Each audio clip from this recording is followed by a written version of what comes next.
Kronologi istri polisi gerebek suami berduaan dengan wanita lain di NTT. Selingkuhan dilindungi. Baru-baru ini viral video polisi Nusa Tenggara Timur digerebek istri sah sedang berduaan dengan wanita lain. Video tersebut menghebohkan media sosial, karena sang polisi malah melindungi selingkuhannya. Dilansir dari Kompas.com, ibu rumah tangga berinisial II di Atambua, Kabupaten Belu, Nusa Tenggara Timur, menggerebek suaminya, Ajun Inspektur Polisi 2 atau Aibda HK alias Heru yang sedang berduaan dengan wanita lain di kamar. Wanita itu diduga selingkuhan oknum perwira polisi tersebut. Aibda HK digerebek saat berduaan dengan FDO alias Femi pada Kamis, tanggal 14 Februari tahun 2024, tengah malam.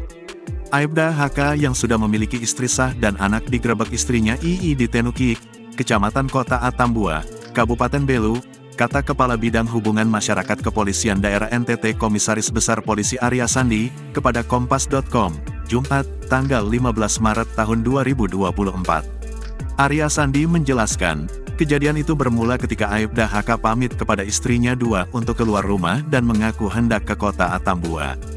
Sang istri yang merasa curiga kemudian membuntuti Aibda HK.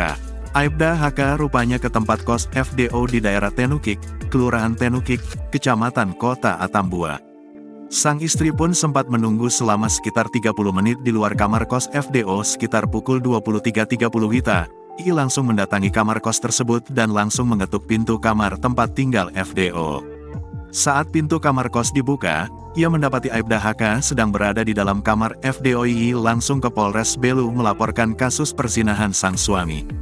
Laporan kasus perzinahan ini tertuang dalam laporan polisi nomor LPB 57-3-2024 SPKT Polres Belu, Polda NTT, tanggal 15 Maret tahun 2024 dan ditangani penyidik unit PPA Satreskrim Polres Belu.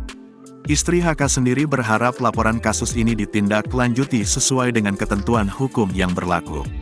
FDO sendiri diketahui masih lajang dan sudah lama menjalin hubungan dengan HK tanpa sepengetahuan I selaku istri sah HK. Download Tribun X sekarang, menghadirkan lokal menjadi Indonesia.